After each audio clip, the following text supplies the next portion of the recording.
C'est parti pour enregistrer la nouvelle vidéo. Wouh, on est tous contents. J'en fais un peu trop peut-être. Restons dans le thème sérieux et professionnel des échecs.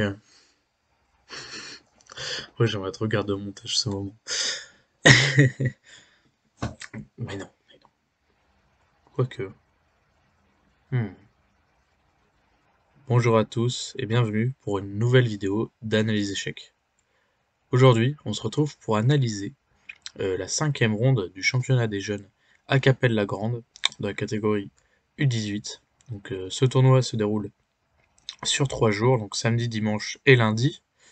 Et là, c'est la ronde du dimanche soir, le dimanche en fin d'après-midi. Et c'est une ronde où je me sens en confiance parce que j'ai gagné le dimanche matin. J'ai gagné le dimanche en début d'après-midi. Ce qui fait que dans cette journée-là, j'étais à 2 sur 2. Et en tout, j'étais à 3 sur 4. Donc dans le haut du classement. Et donc je me sens en confiance, mais je sais que je vais jouer un adversaire assez difficile car lui aussi est à 3 sur 4. Et donc, il a beau avoir un Elo non classé, il n'a pas de classement Elo, je sais qu'il peut être très fort et il faut se méfier. Même plus que se méfier. Euh, voilà, donc on va voir si j'ai réussi à aller chercher le 4e point de mon tournoi dans cette partie. Est-ce que je vais, dès le dimanche soir, réussir à créer, à déjà faire un beau tournoi. Donc avant de commencer la vidéo, n'hésitez pas à lâcher un like, à vous abonner à la chaîne si ce n'est pas encore déjà fait, si vous voulez faire partie des 100 premiers abonnés. J'espère qu'on atteindra les 100 cette semaine si vous êtes très fort. Et à laisser un commentaire pour me donner des conseils, car j'en ai sûrement besoin. Peut-être pour donner un conseil de décor, parce que là, le décor, c'est mon armoire. Voilà, donc si vous voulez que je ferme mon armoire et que j'ai un décor plus présentable, vous pouvez laisser un commentaire. Qu'est-ce que je raconte? Et bon voilà, allez, bon visionnage. Partie, j'ai les pièces noires et mon adversaire me joue E4. Donc comme d'habitude, je joue E5, la réponse symétrique. On vient tous les deux contrôler le centre et mon adversaire joue le coup surprenant cavalier C3. C'est un coup plutôt rare et ça s'appelle l'ouverture viennoise. Donc qui fait référence à la capitale de l'Autriche, Vienne. C'est l'ouverture viennoise et on vient pas directement attaquer le centre, on vient plutôt consolider son centre. Du coup, on vient consolider le pion E4. Et l'idée, dans beaucoup de positions, c'est que avant d'avoir sorti le cavalier, on joue F4. Donc, c'est un peu l'idée d'un gambit roi, mais en quand même un peu plus solide. Moi, je joue fou C5. Alors, fou C5, c'est pas la réponse la plus courante. Souvent, on préfère jouer des coups comme cavalier F6. Mais je voulais jouer fou C5 avec la possibilité de jouer D6 assez rapidement pour bien consolider mon centre. Voilà, c'est un coup, c'est un bon coup, mais il laisse des possibilités, on verra dans la partie, de cavalier à 4 assez rapide, pour venir prendre la paire de fous. L'adversaire joue fou C4, donc c'est un bon coup de développement. Je joue cavalier F6, j'attaque le pion. Et mon adversaire joue D3. Ok, il vient consolider. Il a sorti son fou avant de jouer D6, avant de jouer D3. C'était aussi mon idée hein, pour sortir le fou, c'était de jouer D6 sans bloquer mon fou. Donc là, mon adversaire a sorti son fou pour jouer D3. Il vient consolider son centre. Et là, je joue H6. Donc ça, c'est un coup que vous verrez dans pas mal de mes parties, comme j'ai expliqué dans la dernière vidéo. H6, l'idée, c'est d'empêcher les fous G5. Donc fou G5, un thème assez embêtant. Donc j'empêche fou G5. Et voilà, c'est à peu près tout. C'est un coup que je fais assez souvent, parce que ça m'aide beaucoup. Mais évidemment, ça affaiblit un peu ma structure de pion ici, au cas où je roque. Il fait de même, il fait H3, pourquoi pas, il fait la réponse symétrique. Je joue D6, du coup je viens contrôler le centre, je viens protéger mon centre après avoir sorti mon fou, pour pourquoi pas développer mon fou de case blanche. Et là mon adversaire joue cavalier A4. Du coup, comme on a dit, Il joue à cavalier A4 assez rapidement, il veut prendre ma paire de fous. Donc là, je vais lui laisser la paire de fous, mais avec des contreparties. Qu'est-ce qu'on appelle une contrepartie? C'est quand mon adversaire là va récupérer quelque chose, c'est-à-dire un fou contre un cavalier, et donc il va avoir les deux fous contre un seul fou, et c'est toujours un meilleur avantage de posséder les deux fous. Mais en contrepartie, je vais, après fou B6, cavalier prend B6, A prend B6, m'ouvrir la colonne A, et ma tour est déjà activée. Donc je lui donne quelque chose, mais je récupère quelque chose en échange. Et ça, c'est un thème assez connu des échecs, ce qu'on appelle les contreparties. Ok. Donc ça, je joue F4. F4, il vient attaquer mon centre, son idée c'est de le presser. Il veut jouer F4 avant de jouer cavalier F3, et venir attaquer mon centre. Ok, c'est un coup assez connu des Viennoises, donc voilà. Et là, je connais pas trop la théorie de la Viennoise, je connais pas trop sa F4, tout ça. Mais je me dis, qu'est-ce qui se passe sur pion prend? Parce que c'est le coup qu'on regarde tous, c'est pion prend F4. Maioret fou prend, et on voit que son centre, il a 2 au centre contre 1. Et on voit que ça va être lui qui va avoir l'avantage, il va pouvoir pousser ses pions au centre, pouvoir chasser mes pièces, je vais avoir moins d'espace. Donc ça, j'ai pas du tout envie de faire ça. Et du coup, je me dis, qu'est-ce que je pourrais faire? Il m'attaque au centre, il faudrait que je l'attaque autre part, et que il faut pas que, comme je l'ai déjà dit, quand on attaque quelque part, la meilleure réponse souvent c'est de attaquer autre part. Ici, il utilise un pion de l'aile pour fracasser mon centre. Et là, après longtemps, j'ai quand même réfléchi assez longtemps, j'ai joué le coup de D5. Alors D5, ça peut paraître assez surprenant, mais l'idée c'est qu'il m'attaque un peu avec son aile roi. Il attaque avec un pion de l'aile roi. Et ben moi, je réagis directement au centre. Il y a un dicton très connu qui s'appelle attaque à l'aile, réaction au centre. Donc mon adversaire m'attaque à l'aile et dans le meilleur des cas, l'idée c'est de réagir et de contre-attaquer au centre. Si on peut pas, il faut attaquer à l'autre aile.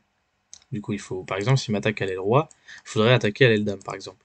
Mais là, j'ai vu la possibilité de ce D5 qui permet de, au lieu qu'il prenne complètement possession de mon centre et qui mettent une grosse pression sur mon centre, là, qui permet d'essayer d'un peu casser ce centre, de casser complètement ce centre. Et c'est d'autant plus fort que son roi est assez loin d'avoir roqué. Moi, il est à un coup d'avoir roqué, et lui, 2 coups. Il doit sortir son cavalier, puis roquer. Et en plus de ça, s'il roque de ce côté, le fait que le pion F ait disparu, son roi sera un peu faible de ce côté. Du coup, je me dis, si le centre s'ouvre, c'est à mon avantage. Parce que son roi sera plus faible que le mien. On va voir ça dans la partie par la suite. Mon adversaire réfléchit beaucoup, il fait E prend D5. Ok, donc ça, je l'ai prévu. Il utilise son pion E, qui était une grosse force, qui prenait beaucoup d'espace, pour l'échanger contre mon pion D5. Ça, je l'ai vu, je fais cavalier prend. Et là, il fait dame F3. Alors, le meilleur coup, c'était sûrement F prend E5. Mais là, j'avais des coups comme quoi? Comme dame H4 échec. Donc ça, oui, c'est un thème connu. Quand on a envoyé le pion F, que la structure de pion est un peu comme ça, un peu bizarre. Là, il a joué F3, il a joué F4. C'est le côté-là de l'échiquier et pas protégé. Et d'autant plus cette diagonale. Du coup, quand j'ai fait cavalier prend, c'était ça aussi, je l'avais calculé avec D5. J'avais vu que la dame pouvait surgir en H4 et faire mal au roi. Mais le fait de prendre le pion, c'était quand même la meilleure variante proposée par l'ordinateur. Après dame prend H4 échec, l'ordinateur conseille juste le calme roi F1. Et on peut se dire c'est très dangereux et très bizarre, mais en même temps, quand on y pense, le roi n'est pas plus faible ici que lorsqu'il a fait le petit roc.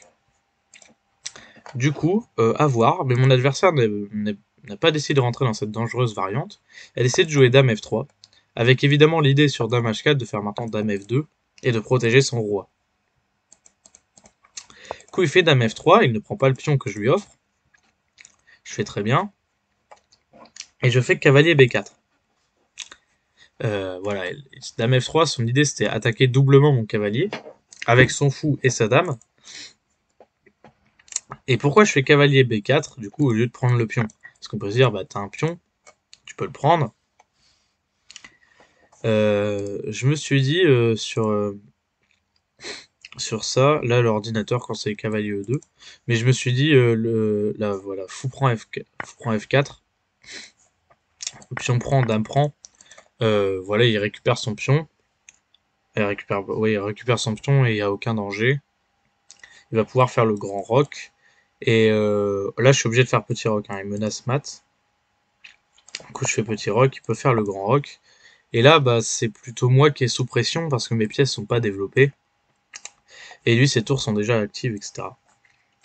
Donc, je voulais pas trop rentrer dans cette variante. Du coup, je me suis dit cavalier B4, ça pose plus de problèmes tactiques.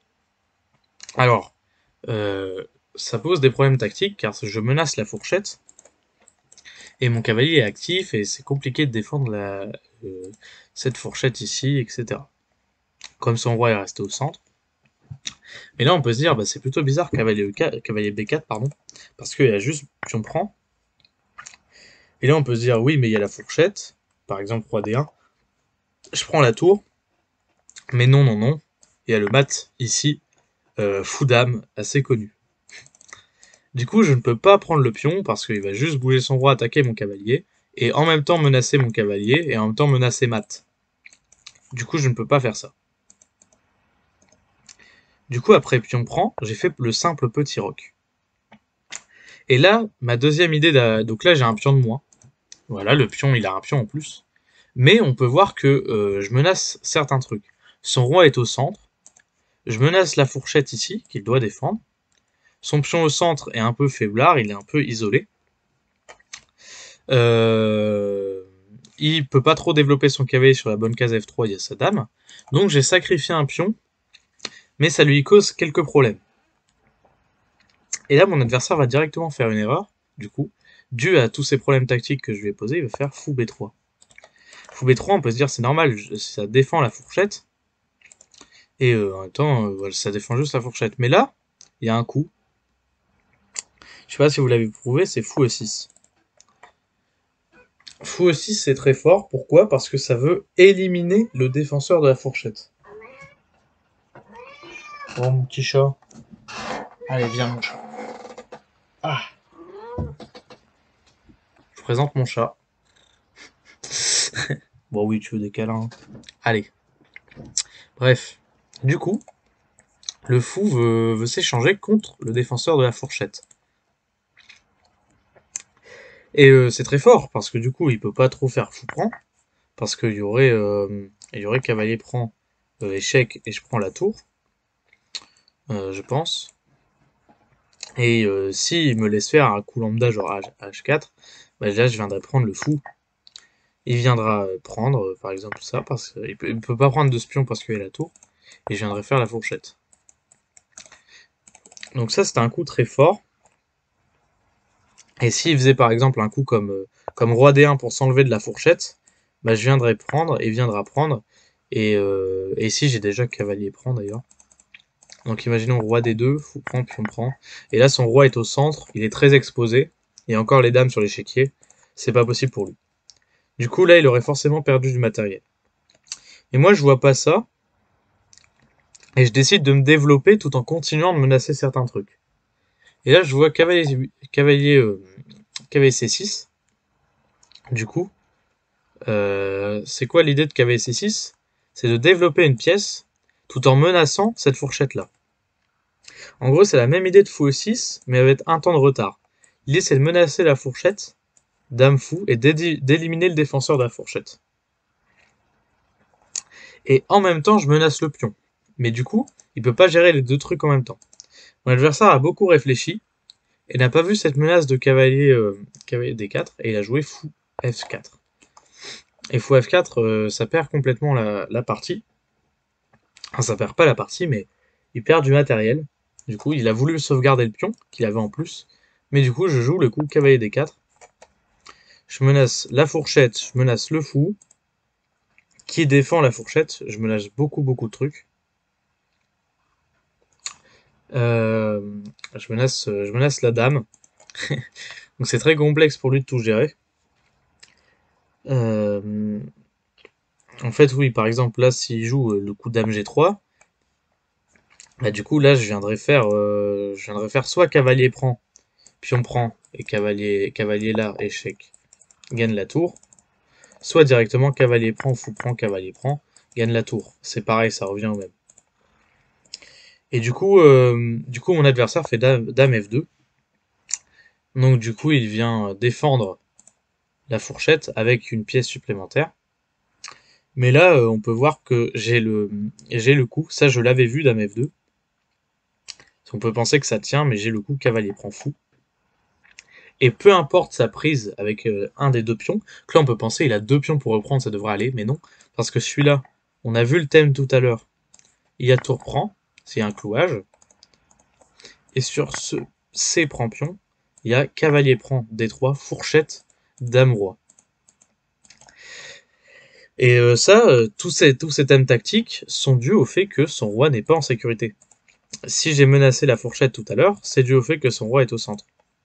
Et tout ça part du coup de cette ouverture du centre. Et c'est pour ça que je suis très heureux d'avoir trouvé cette ouverture du centre, parce qu'après il y a plein de thèmes tactiques qui peuvent arriver. Et tout ça c'est grâce à cette rupture des 5 et à l'activation de mes pièces, etc. J'ai causé des thèmes tactiques, et cela a payé parce que du coup je gagne du matériel avec cavalier prend B3. Et on rappelle qu'il peut pas prendre. Du coup il est obligé de jouer un coup comme tour D1, du coup pour s'enlever de... Ah oui, je vous ai pas dit, mais du coup le meilleur coup, j'ai parlé de dame G3, bah c'est bel et bien dame G3 pour menacer des maths. Par exemple, là, si je fais cavalier prend, fou prend, cavalier prend, roi bouge par exemple ici, cavalier prend tour, bah là il peut menacer certains trucs. Et je suis obligé de jouer G6 et de laisser la tour. Voilà. Ça c'était le meilleur coup pour lui. Bon oui mon chat, mais là je tourne une vidéo, hein. Oh là là. Cette bête. Du coup, ça c'était le meilleur coup pour lui. Mais du coup, il a joué dame F2, comme je vous l'ai dit. Et on arrive du coup dans cette position. Où il joue tour D1. Il joue tour D1. Là, je décide de rapatrier mon cavalier. Je commence plus à avoir beaucoup de temps, hein. Là, j'ai combien de temps? Tous ces trucs tactiques m'ont fait beaucoup calculer. Et du coup, là, je suis à peu près vers 25 minutes. J'ai perdu la moitié de mon temps. Et là, on est seulement au 15e coup. Donc, je décide de rapatrier mon cavalier en C5. Mon cavalier qui est attaqué. Il joue dame G3. Donc là, maintenant, il le joue. On voit que c'était un peu une perte de temps, du coup. Il joue dame G3. Et là, je calcule un truc assez intéressant. Donc là, il menace fou prend H6. Du coup, parce qu'il y a un clouage sur mon pion G7, il peut pas reprendre à cause de mon roi. Donc là, j'aurais pu jouer le simple roi H8 par exemple, mais je calcule un truc assez intéressant qui gagne un pion. Je vois cavalier prend C2 échec, du coup. Donc là, on peut se dire, ah oui, mais non, parce qu'il peut jouer roi D2, attaque mon cavalier. Ah encore, là, il y aurait eu cavalier E4 échec. Mais ça, je l'avais pas vu. Là, il y aurait eu cavalier E4 échec, qui gagne la dame, et le pion est cloué sur le roi, il peut pas reprendre. Donc je vois ça, et donc là, on peut dire, oui, mais roi F1. Et du coup, bah là, j'aurais pu jouer le coup cavalier D4. Et cavalier D4, on peut se dire oui, mais ça n'empêche pas du tout fou prend H6. Bah si, avec la fourchette cavalier F5, défend le mat en G7, attaque le fou et attaque la dame. Et ça, c'est assez beau comme calcul que j'ai trouvé. Du coup, j'étais très heureux. Il fait roi F1, je fais cavalier D4 du coup. Il fait pas fou prend H6 car il l'a vu, il fait cavalier E2. Je joue cavalier F5. Du coup, j'attaque la dame. Je veux que la dame parte de cette case assez embêtante. Il joue dame F3. Je joue cavalier E6, attaque le fou. Il joue fou E2. Et maintenant, je remets un cavalier en D4. Je mets ce cavalier-là en D4. Avec l'idée d'échanger une pièce. J'ai du matériel en plus. Mon idée, c'est d'échanger les pièces. coup, j'attaque sa dame et son cavalier, je vais forcément échanger une pièce. Il fait cavalier prend D4. Je fais cavalier prend D4. Il remet sa dame. Non, mince, pardon, je suis désolé. On était où? Voilà, il fait cavalier prend D4. Je fais cavalier prend D4, il remet sa dame en G3. Avec l'idée, la même idée, fou prend H6. Je mets mon cavalier en F5 pour empêcher cette idée. Il remet sa dame en F3. Et maintenant, je fais tour prend A2. Bah oui, on n'oublie pas ce pion, il est en prise depuis beaucoup de coups. Et maintenant, je peux le prendre en toute sécurité. Il n'y a plus aucune menace sur mon roi. Il fait fou C3, il essaie d'activer un peu son fou. Et là, je vois le coup dame H4. Du coup, son roi est un peu faible. Je me mets sur la diagonale, du coup, qui est faible. Il me fait G4. Pourquoi pas, c'est vraiment désespéré, il veut essayer d'attaquer mon roi. Je fais cavalier G3, échec, fourchette. Roi G2, cavalier prend tour. Roi prend tour. Et là, je vois ce qu'on appelle une simplification. Qu'est-ce que c'est qu'une simplification? Eh bien, je vois le moyen d'échanger les dames. Du coup. Quitte à perdre du matériel, j'échange les dames avec fou prend G4. Il peut pas reprendre du pion, parce qu'il est cloué. Il est obligé de reprendre de la dame. Je prends sa dame, il reprend. Et là, je rentre dans une finale gagnante. J'ai sacrifié du matériel pour échanger les dames et rentrer dans une finale plus simple à gagner. J'active mes tours. Je mets la tour sur la colonne ouverte avec l'autre tour. Pour pas échanger les tours, parce que là je menace tour A1, échanger les tours. Il fait tour D2. Je viens me mettre en A4 sur une ligne assez active. Il fait tour G2 pour défendre son pion. Je mets ma tour en F4. Le but est de doubler sur la ligne et d'attaquer le pion. Il fait G5 pour se débarrasser de son pion. Donc là, j'ai moins de 20 minutes, mais je joue tout ça à ses tempos. Je prends, il prend. Je fais tour A à 4, du coup, pour doubler sur les lignes et pourquoi pas essayer d'aller changer les tours. Mon idée, c'est de faire échec. Roi revient sur la colonne, échec et échanger une tour. Donc comme ceci, par exemple avec B3. Échec, roi ici, échec, tour prend, échanger une tour. Donc c'est ce qui va se passer. Mais il joue le coup E6, qui est un coup qui fait assez peur parce qu'en soi il y a des menaces de E7. Et donc j'ai calculé bien 5 minutes la variante que j'allais jouer, parce qu'on sait jamais. Parce on sait jamais, le pion peut aller à dame sans que je m'en rende compte, c'est le thème assez connu auquel il faut faire gaffe. Mais bon, après le calcul, après avoir tout bien vérifié, je joue tour à 4 échec, roi G2, tour G4 échec, tour prend, échec. Heureusement qu'il y a échec, sinon j'aurais pas pu sur E7 rattraper le pion. Il fait roi F3, et maintenant je vais faire tour G6, attaque le pion, et s'il fait E7 maintenant, j'aurai tour E6 pour venir défendre la promotion. Du coup, il vient faire pion prend F7. Je fais roi prend F7, et là on peut dire que j'ai correctement converti, car il n'y a plus aucun danger pour moi. J'ai une qualité et 2 pions de plus, et la finale est facilement gagnante. En plus de ça, il me reste une bonne dizaine de minutes pour terminer. Donc ça devrait aller. Et donc là, pour la petite anecdote, je regarde mon adversaire dans cette position. Je regarde mon adversaire et il me regarde.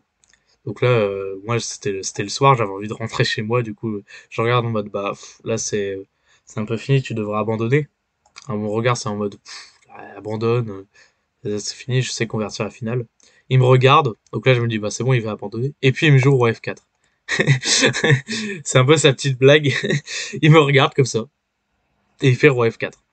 C'est très drôle. Donc moi je suis un peu dégoûté, mais bon je me dis c'est pas grave. Je roi E6, j'active mon roi. Il joue D4 et je joue roi D5. Et la même chose, je me regarde, il me regarde et puis il finit par abandonner. Donc ouais, il voit que je suis capable de convertir cette finale et il abandonne. Voilà, donc très belle partie. Ouais, pour ceux qui se demandent comment convertir la finale, parce que c'est assez intéressant. Bah, cette finale est assez facile à convertir parce que même si parfois les finales avec juste une qualité d'avance c'est difficile à convertir, là je peux échanger ma tour contre le fou et la finale de pion sera quand même gagnante. Imaginons, il fait roi ici. Bah, je peux faire tour échec, roi bouge, tour prend fou, pion prend fou. Et en fait, les finales de pions avec un 2 avec un ou deux pions de plus, enfin avec des pions de plus, quoi, ça se gagne assez facilement. Car là, en plus, le roi peut venir chercher les pions directement. Du coup, même si les finales avec qualité de plus sont difficiles à convertir, celle-là, elle a aussi des pions de plus, ce qui fait que la finale est facilement gagnante.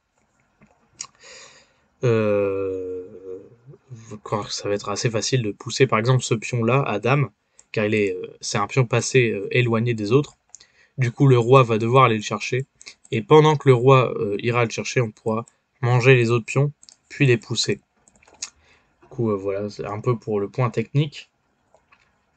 Mais si vous voulez une vidéo finale, comment gagner des finales comme ça, bah dites-moi dans les commentaires et pourquoi pas faire une vidéo, un concept qui change de d'habitude. Donc dites-le moi si vous voulez. Merci beaucoup d'avoir regardé cette vidéo. Voilà, voilà.